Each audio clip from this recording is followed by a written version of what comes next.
All right, so today on the Creative Lens, Wade and myself are going to be talking about skill acquisition, which is vital in terms of not only creativity, but in terms of business development, and especially if you combine the two, being a creative and self-employed, building your own business and brand. So both Wade and I have experience and undertake a lot of work in skill development with our careers and our passions, but also with our hobbies outside of our work with sports and specifically what we do with jiu-jitsu and martial arts. So Wade, how you doing today? You're back from the dead after a coughing fit.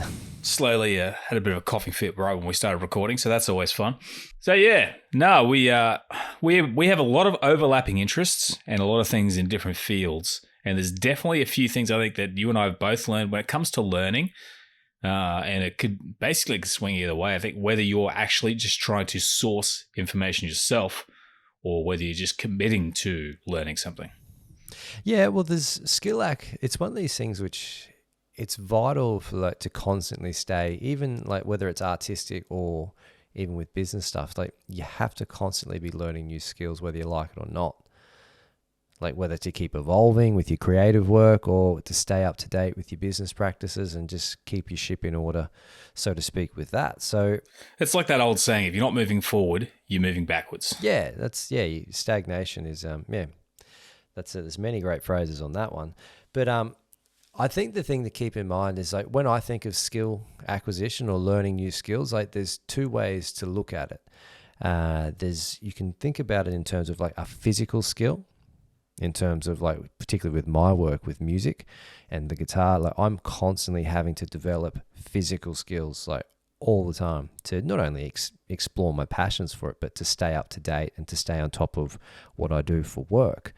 But on the other hand, there's other skills which aren't physical motor skills in terms of, say, learning new software or learning new programs or learning how to balance a budget, all these things. So there's different types of skills, and the processes that go into learning them are going to be slightly different, I would say.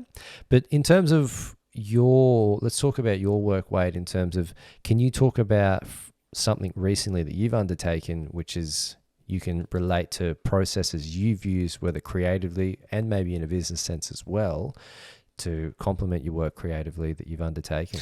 One of the biggest things for me is not so much, there's no one big process, but there's definitely tiny areas I've worked on. Especially, I find that through experience of doing something, there's always these questions that pop up, and the obstacles is definitely a big thing. For example, when I started YouTube, I used to do screen recordings, and then I decided I wanted to film myself. I think we were talking about this a little while ago, how now when I do screen recordings, I like the idea of being able to intercut myself into the footage, but recording separately and mixing and adding that footage in and trying to marry it up with the audio is just kind of it was a bit of a nightmare when it comes to trying to get things done efficiently. So looking into, how to set things up in a way. So I don't want to just use a webcam because the quality's not really that good. So trying to find, I discovered I could get a video capture card, hook up my DSLR to it, and that streamlines that process. So learning about how certain hardware can be sort of assembled in a way recently is a big thing I've been working on for what I've been doing in YouTube. So that's definitely one thing I've had to sort of look into. And so it's not, sometimes there are skill sets, but also just kind of knowledge sets, if that makes sense. No, 100%. It's, because that's the thing, I recently undertaken, I upgraded my computer within the last 6 months. And because I changed back from Mac, which I was running previously, I had to relearn different film editing software. And it's one of those things, because film editing is something I picked up in recent times with my YouTube channel.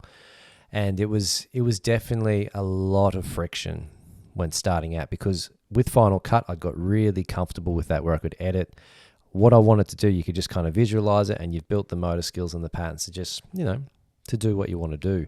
But with Premiere, just the way it worked was different. The hotkeys are different. Just basic things that you take for granted in your previous operations, you have to relearn.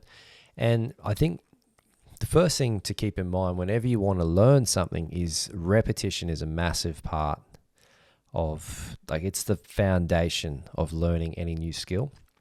whether it's something like computer based or business based or even creatively or motor skill based, like for my example, learning things on the guitar, practicing new skills, new approaches. Repetition is the foundation. Without that, you don't have anything. You're not going to build new skills. Yeah, I agree. And it's funny. I find that because I have this thing where I quite often check out new bits of software on my channel, especially if sponsors reach out to me about something, and I have to learn that quick.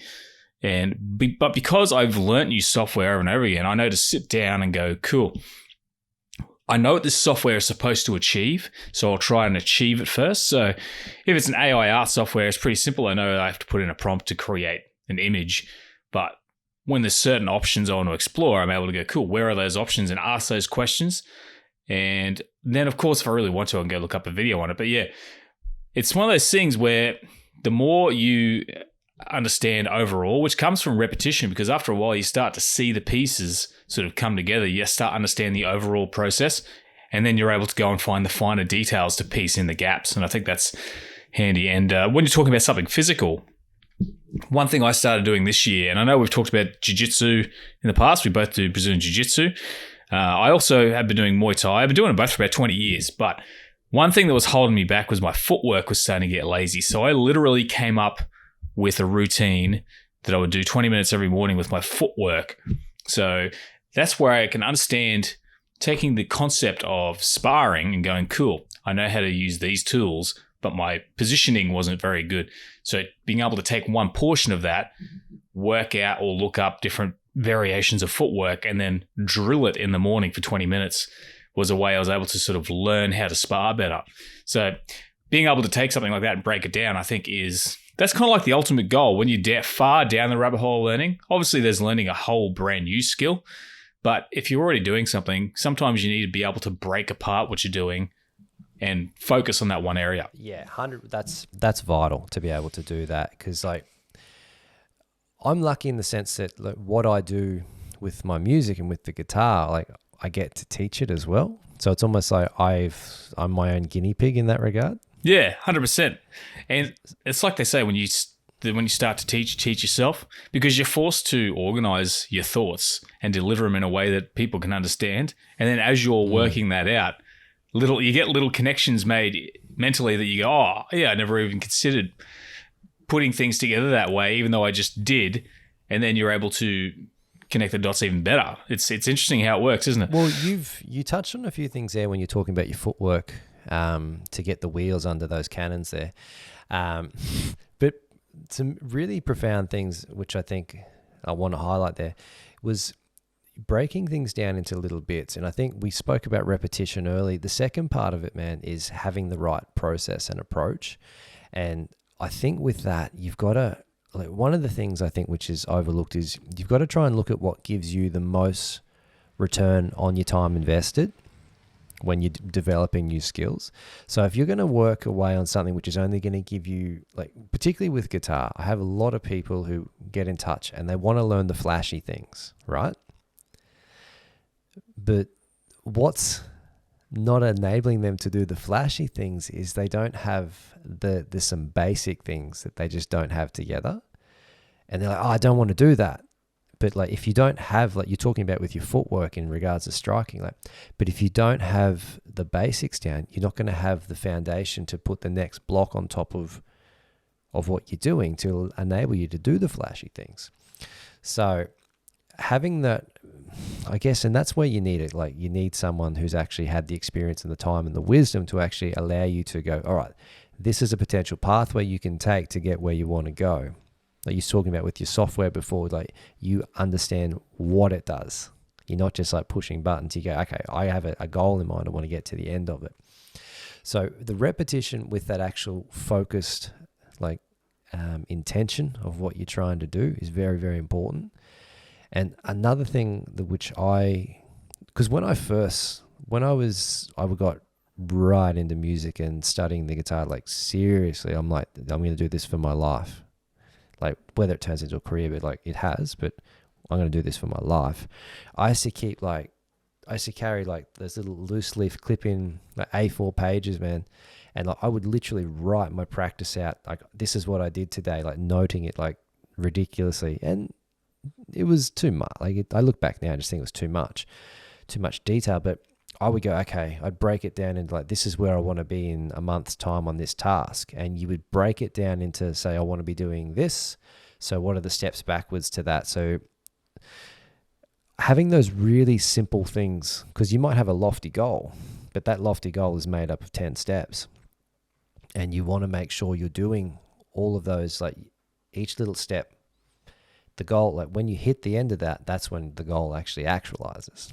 But it's the unglamorous work of breaking it down into simple parts and having the humility to break things down so you can just put the attention into what you're doing, so that skill is really, really sharp. It's really focused. Yeah, I 100% agree with that, because I actually like the idea of the clipping, especially when you're starting out, because it can be easy to get lost, and having some structure or something that you can do that allows you to have that structure in the beginning will help. And then eventually that structure becomes embedded mentally. It's like, you don't think about that now. It's in your head. So you can do away with the clipping. So having things like, some kind of structure to follow. And that also comes down to, if you want to learn effectively, there's also some mental work you need to do, in the sense that you need to realize that, okay, maybe I'm not that good at this skill, but also knowing, okay, I'm good enough now that I can move on to something else. And that's hard, to be honest, and find it's easy to be one way or the other, to say I'm no good and practice that one skill forever, or to think that you're really good and never practice it. So trying to find, okay, yep, this is where I need to be, what I need to be able to do before I move on to the next step. Because I also feel like one analogy I heard before was, you want to learn words. It takes a while to learn how to spell a word. But once you know how to spell the word and say the word, you can then start working on making sentences. And then once you're able to make sentences, you make paragraphs. So getting to that really fancy guitar stuff. I don't play the guitar, by the way, but I'm sure there are movements and things within some of the really fancy stuff. There's a few that you have to break down individually and learn as a larger skill. And then once it becomes natural, you put that together into a sentence. Would I be right in assuming that? Yeah, I'll pay that, mate. I'll pay that. Yeah. It's and I think, but I guess the nuts and bolts of my ramblings before is, you can't be changing approaches, like looking for that silver bullet. Like, skills are something which are laid down with day after day, repetition after repetition. Like, getting that repetition constantly happening is so important, along with the right approach where you're getting the most value out of your time. But yeah, you've got to lay that foundation, man, before you can actually acquire the skill. But that's not glamorous to talk about. Like, I'm happily not on Instagram and posting about my work every day and all that sort of stuff. And I like, it's not glamorous to just go, yep, I'm going to work on these little things, like quietly but intently and deeply, for the next 2 weeks or next month or 6 months. I want to be doing this. Like, I've been working on things with my playing, which it's probably going to be 12 months to get it to where I want it to be. And it's having the humility to go, I can't do this, but to swallow your pride and your ego and just work away, chip away. And then like 12 months time, you've done something. And it's like, that's very rewarding, but it's difficult to maintain that approach for a lot of people out there. Like, I know this isn't my first rodeo with learning skills with the guitar. So I know how it works, but for people starting out, it's so easy to get caught up. Oh no, what about this method? Or you'd probably see it in jits when you teach there. Like, people going, oh no, I need to change from this to this, or from this to this, and forget doing that. Or yeah, 100%. Well, in jiu-jitsu, I actually have had this thought recently where I'll watch my class, because I teach in jiu-jitsu. I'll watch my class they can do all the techniques. They know what to do. And I watch them and I think, man, these guys are tough. And then when I roll them sometimes, if I haven't rolled for a few weeks because of an injury or something like that, I think, oh man, these guys are going to eat me alive. But because my skill development with those and my understanding of those is not as mental as much as it is unconscious, because I've spent almost 20 years doing and studying, all of a sudden now they're thinking about the movement while they're doing it. I'm doing it reactionally. Like, you know, the way someone walks, eventually you don't think about walking. So any physical skill, whether it's playing guitar or, rolling in jiu-jitsu, like I find that when someone just pops their arm on my chest, the armbar happens and I haven't thought about a thing. I've just gone armbar, bang, and there you go.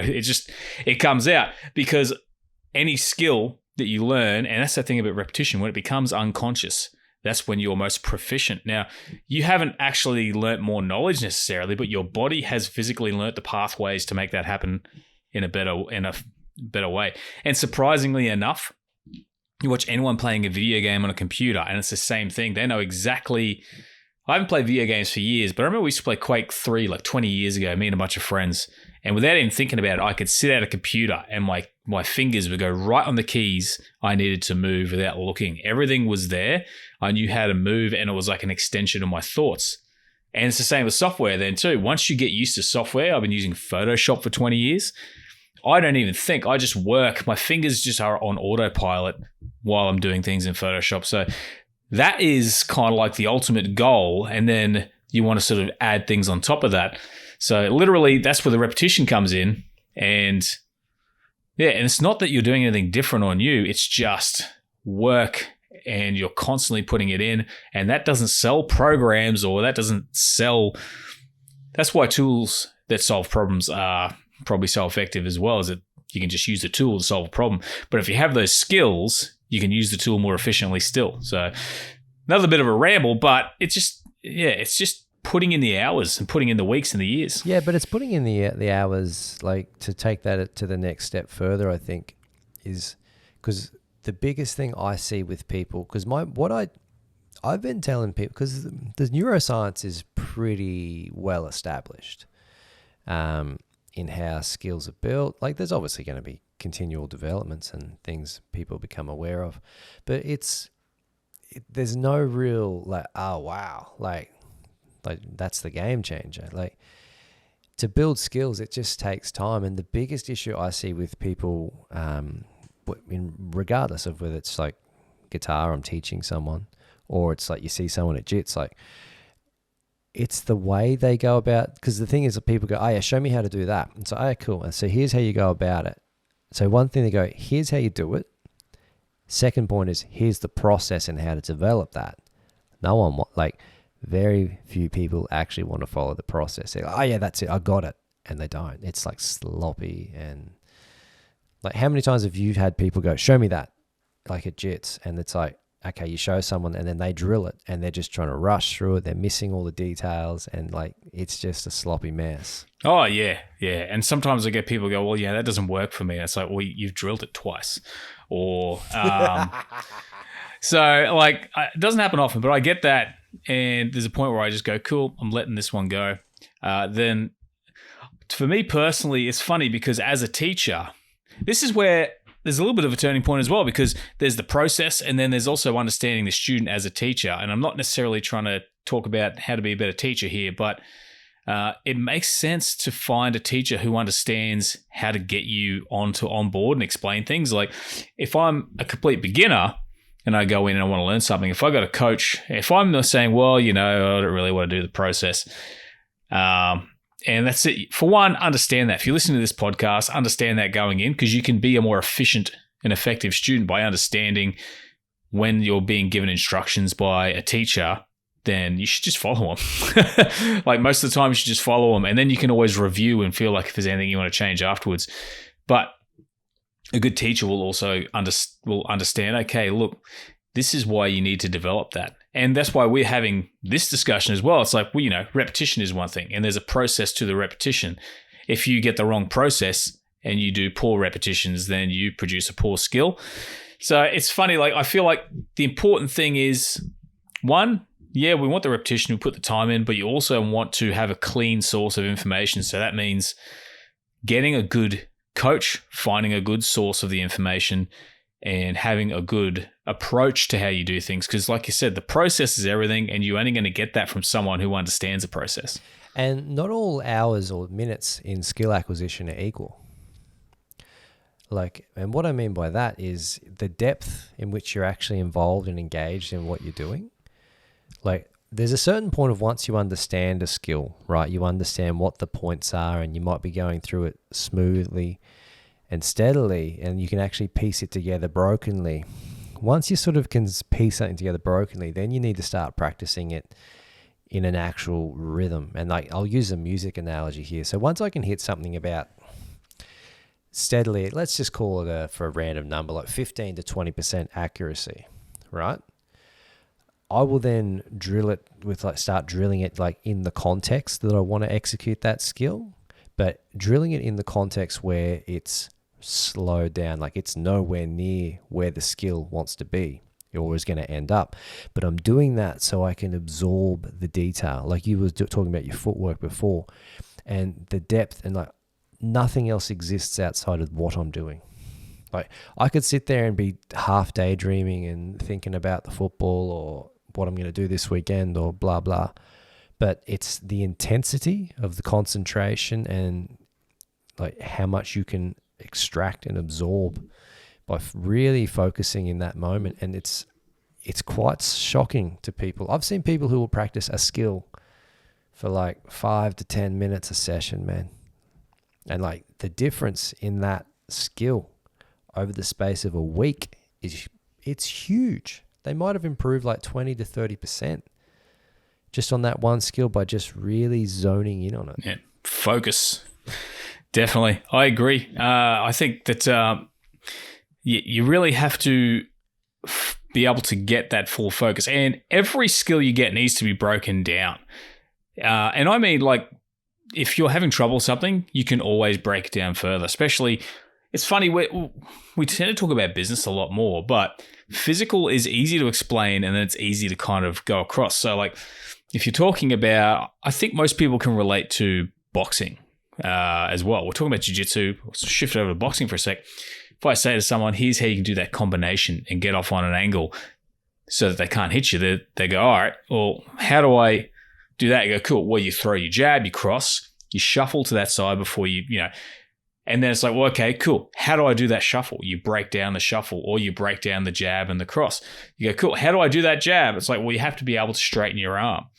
If you're a 6-month-old baby, you might, I can straighten my arm, but what's the actual process look like? You know what I mean? So there's always steps. Now, you know how to straighten your arm by the time you take a boxing class, but if you didn't know how to do that, that's one thing you'd have to learn. And in fact, you did at some point in your life. There's always a way you can break it down and look at each piece with focus, because I think that's one of the things that some people try to learn too complicated a piece too early. And that's why one of the things I try to do when I'm coaching my students, I'll teach techniques in jiu-jitsu, but every now and then I'll look at the way people are rolling and go, they're getting into this position and they're doing this certain movement. What's one or two pieces I can give them to that movement that all of a sudden they have a submission from there, or things like that. And in business, I feel like you have to do that too. Like one of the biggest things that I learned from my boss when I was working was just understanding that in business, all I'm trying to do is within the time frame I have, I'm trying to bring in more money than I spend, and enough money to support myself and grow my business. And that's basically what it is. So I can look at that and go, cool, that's the overall process. So the next step down from that is if I was doing it with a product, it's like, cool, if I can, with my efforts, sell 10 of that product, then I sell it for $100 per product, that's $1,000 a week. So cool. Now I understand how to set up a business, and as long as I can make 10 sales, I can make $1,000 a week. But then if it costs me $20 to produce that product, so breaking it down that way, that is the fundamental of a business. So now I understand how I can build a business. I have a framework to work within. And then, of course, you then go deeper into that piece. Okay, what's that product look like? Maybe that product is like a guitar course like yours. So you got a course to learn how to play guitar. How do I make that course? Like, for one, there's the skill of knowing the guitar. That's obviously what you're bringing into the product. But, you know, you're breaking it down. You go, how do I build a course? What videos do I need to make? What platform do I use? And then how do I make better videos? And it's just it's pretty daunting when you look at it from a big scale like that. But if you just start somewhere, or you have someone that can guide you, you can do that. And it's not possible to learn something by yourself either, because you can find coaches online by way of YouTube videos and online courses and things like that. But yeah, there's always a level you can break something down further to learn more about it, in my opinion. Yeah, I agree. And I was really relating to that a lot, because when I have a thing whenever I find I'm not, and this is purely with my own practice on the instrument, whenever I find I'm not executing something I break that down. I make it, I'm like, okay, something fundamental's not working here. I need to slow it down even more and like make sure what I'm doing is working, and like almost like iron out that crease. And then once you can do that, then you're setting yourselves up to grow and go forward from that. So yeah, breaking things down is a great step. And I think once you know how it works, of just getting, one, you got to get your repetitions in. Two, you got to make sure you're focusing on the right things. And then three, you're executing it really, really well. Like because that's a process. You cannot shortcut that. But the thing is, once you're actually doing it well and you've got banks and banks of skills, put away, you start to learn things quicker and quicker. But I like what you said before about you've just got to start somewhere, and then because you don't want to think too far ahead, because it can just overwhelm certain people, but go, what's the next logical thing I can get better at? Yeah, I agree. And go from there. And something else I think is really good, a good learning tool for people, is to understand a small project. So if you're playing guitar, you're probably not going to go off and learn a Metallica song, first of all. That's probably going to be difficult. I don't know. I don't play guitar, but I think it's not where you would start. No, you try, and if you really love Metallica, you might try and find a little riff here or there that you can start working away on. Yeah, because I imagine when you're working on your guitar skills, there's probably a small section you're trying to basically play. Is that right? Like, you're not obviously going, okay, I need to practice this whole song over and over again, but you're probably like, I want to develop this skill, and there's this portion of a song here. Is that kind of what you're doing? It all depends on your goals, but yeah, my work these days is more focused on like certain things and trying to extend upon my current skill set. So yeah, and it's one of those things where you're just trying to attach like Lego blocks to the structure you've built so far. Yeah, because if you didn't have anything to work on and you were just like taking jabs at it, it would be a bit all over the place, I'd imagine. Because, obviously, you're at that point now where you know exactly what you need to work on. But with most people, if you're looking to learn anything, if there's obviously a reason you want to learn it. So you can go, cool, what's a project I can work on? If the project you were looking to learn the skill for is too complex, can you create a simpler version of that project that interests you so that you can actually work on it? Because there's always that, start to finish progress that you need to go through to finish a project. And you're always going to run into obstacles. And those obstacles are most likely going to be things that you'll be able to learn. But you can, just starting on something gives you a point of reference as well. And I feel like having some small, it can be like a 1 or 2 day project, or it could be something you want to try and do over a few weeks. But I feel like having that forces you to go find the skills you might not just go and look for if you were just looking for what you're interested in.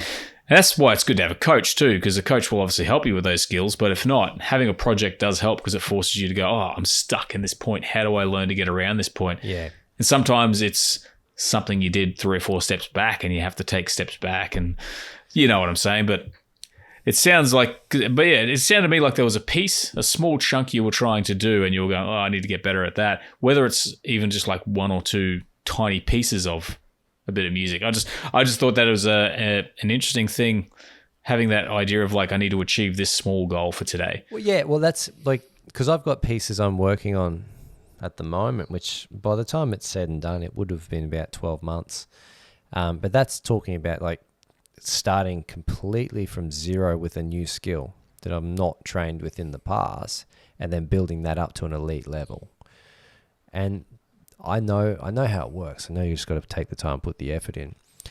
And I'm just breaking that down into like, okay, this week I want to have this exercise. My goal for this is to have this 5 BPM quicker, and it's feeling easy and automatic, and like just simple stuff. Like, and that's so underrated. Just going, okay, so you're constantly making small wins.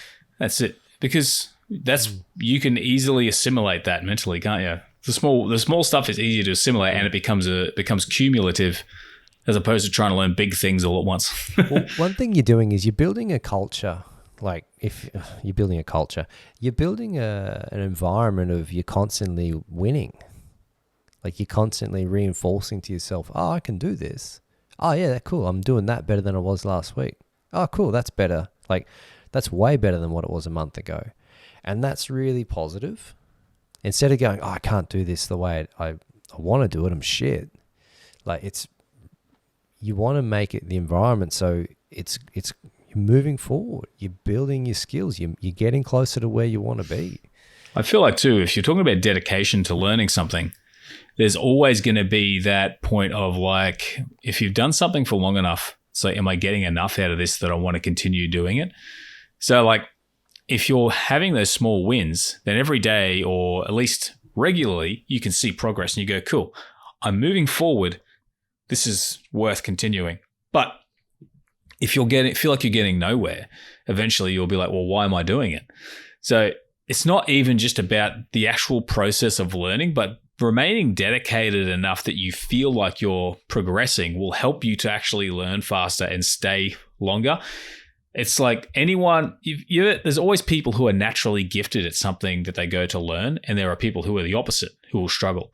The people who are naturally gifted might give up in 6 months because it was easy and they didn't feel like, I've got that. Like, it's no big deal to me. But then you might get the people who stick around for 20 years who learn at a fifth of the pace. But because they did it for 10 or 20 years, they've gotten so good at it because they just stayed with it and made little steps in progress over that time. See, I'm going to push back a little bit there. Like, not greatly, but I think I'm a big believer. I think talent is a myth. I think it's BS, man. Like, I believe people have natural inclinations and abilities with things because of prior experience.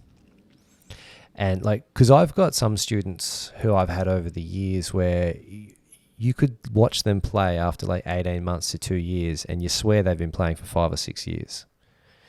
And one thing I noticed, particularly when I had a lot of school age like students, kids who came from a sporting background where they were good at a sport, like they picked it up so fast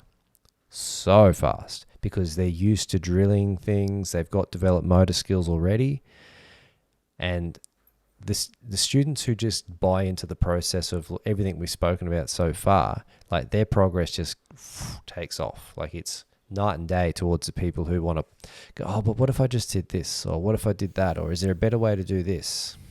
Yeah, 100%, because guitar is a physical skill, isn't it? Like it's literally you have awareness over your movements in your body when you're playing guitar, same as you would any sport, really, wouldn't you?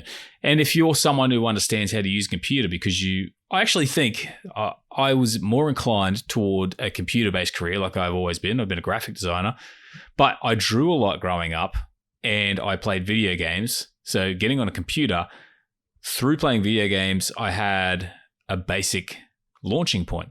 It was like, it was only a slight tangent. Whereas my dad, when he was in his 60s, struggled to learn how to use a computer, but he got pretty good at it. But in the time it took him to learn the basic skill sets, I was already well and truly into the advanced skill set because I'd played video games for years before. And then I got into graphic design because I was already drawing and had a knowledge of art and visuals. So yeah, even though I'd never actually done graphic design until I was 15 or 16, I started learning it. I already had skills built up that fed into it. You know, I still remember, like, for those people who don't know, me and Wade have known each other a long ass time. Like I still know how to draw a cartoon head because of the way you showed me in like grade 5. There you go.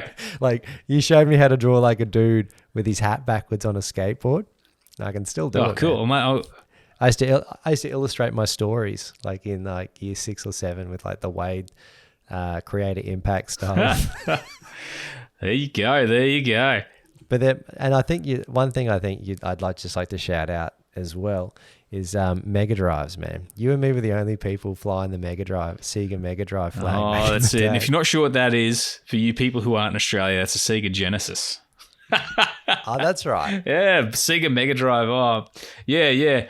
But it's funny how us getting together and playing video games, we learned our way. Here's the thing. Okay, so I'm not just trying to reminisce on old times here, but for one, you understand how pushing buttons and interacting with the screen, your brain makes that small connection of, if I hit this button, this happens on the screen.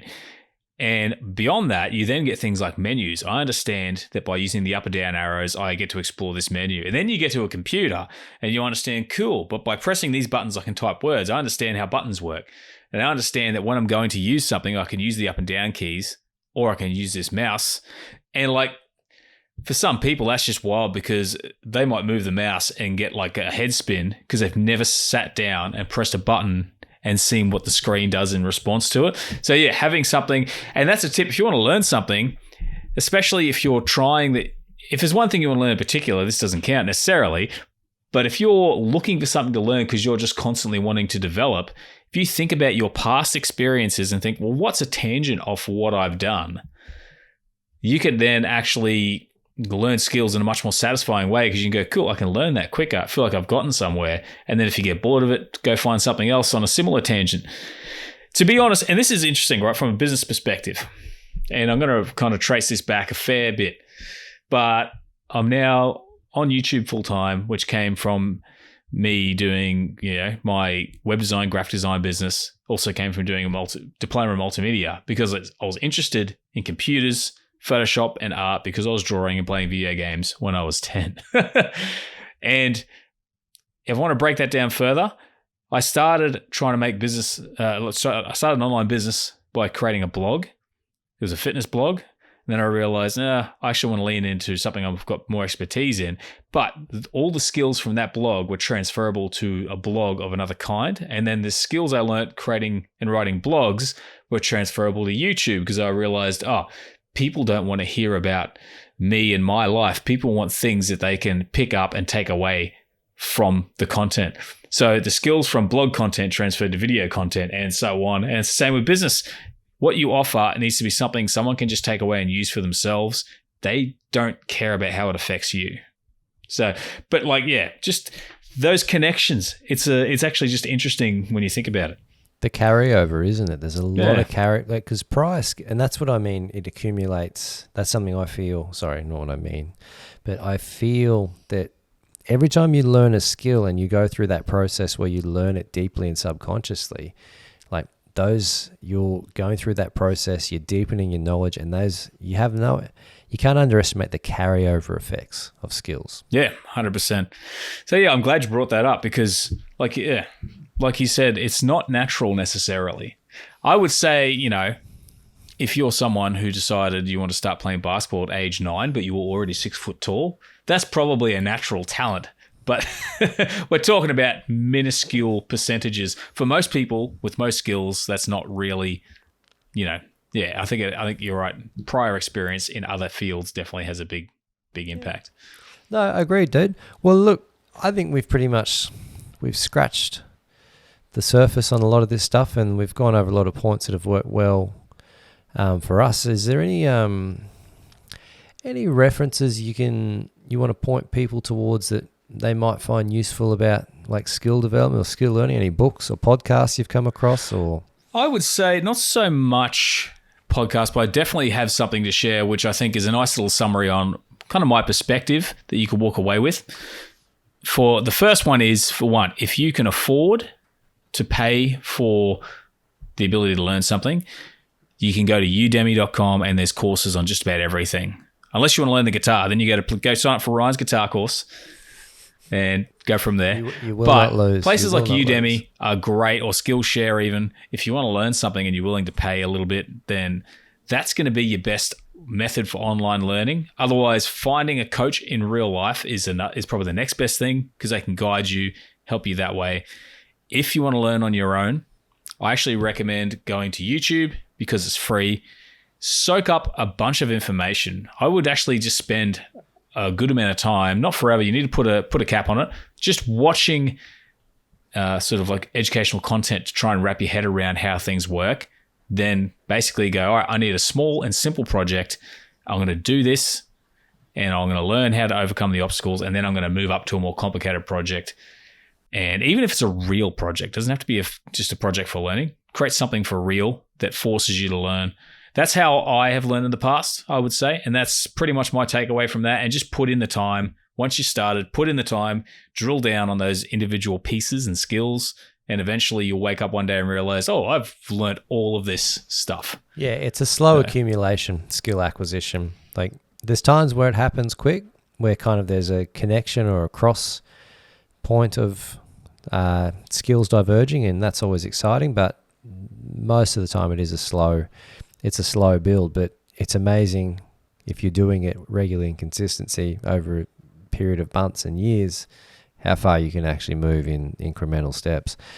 But things I think might be interested, or people might be interested to learn more about this. The book Atomic Habits is a great one by James Clear.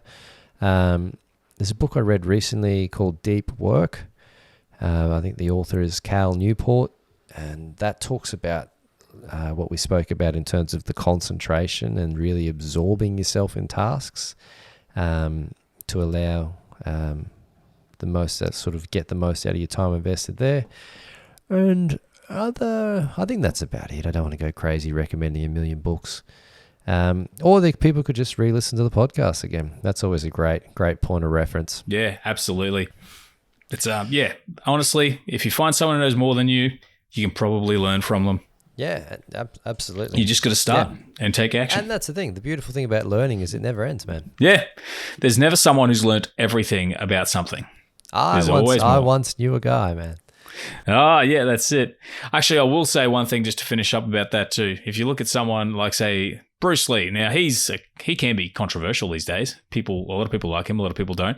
But the amount he learnt in a small amount of time because he was obsessed meant he learnt quick, but because he stuck with it, he learnt so much about martial arts and about what he was studying because he was doing it 24/7 and he was obsessed with it. Whereas, if you're doing it after hours, it's going to take longer. Don't beat yourself up if it takes longer. Some people are just, that's all they do. And you just need to be able to get in and learn and source from people who know more about something than you do. But, you don't have to be the Bruce Lee of whatever it is you're doing. You don't have to learn. You don't have to master anything because even he still these days doesn't know things that we currently know about martial arts like jiu-jitsu, MMA. So it just goes to show you there's always more to learn regardless of how good you are at something. And I thought that was a good example because I'm a Bruce Lee fan, but you look at the evolution of martial arts, he wouldn't know how to set up a triangle choke necessarily, I don't think. Maybe he does. But I don't know how good his takedown defense would be, old Bruce. Yeah, he was amazing, but MMA fighters these days have a much larger repertoire. Yeah. And he was someone who people considered to be world class, one of the best martial artists in the world only a handful of decades ago. And martial arts have been around for a long time, and now there's a whole skill set that he doesn't even know. Yeah, absolutely. Yep. But I think that's the thing. Like you can be obsessed about something, but just I don't think he just did it because he enjoyed it. Yep. And I think that's the nuts and bolts of it. Like, do your work, there's always that resistance when you go to do your repetitions and do your development, your practice, so to speak. I've never known anyone, every day when I go to practice, man, there's always what if I just go make a coffee first? But I've never regretted just starting. Like once you finish, you're like, I'm glad I did that. Awesome. I've moved the needle. That's great advice. I agree. Cool, man. All right, dude, let's wrap it up there. I reckon we've pushed this boat out for a fair while, so to speak. Time to go back to shore. Wade, where can people find you and your great work, particularly in relation to skill acquisition? Oh, yes. Well, if you look up anything Creator Impact on YouTube, Instagram, Twitter, I'm most active on YouTube, obviously, but look up Creator Impact on, Facebook, Twitter, Instagram, YouTube. You'll find most of it there. What about you? Where can we find you? Cool. And if anyone wants to check out my work, you can further your guitar skills at HPM Guitar on YouTube or High Point Music Guitar Lessons. you'll find me on there. So, all right. Thanks, everyone, for listening. It's been a lot of fun talking about this, man. And we'll catch up for the next episode soon. Sounds good. Have a great one.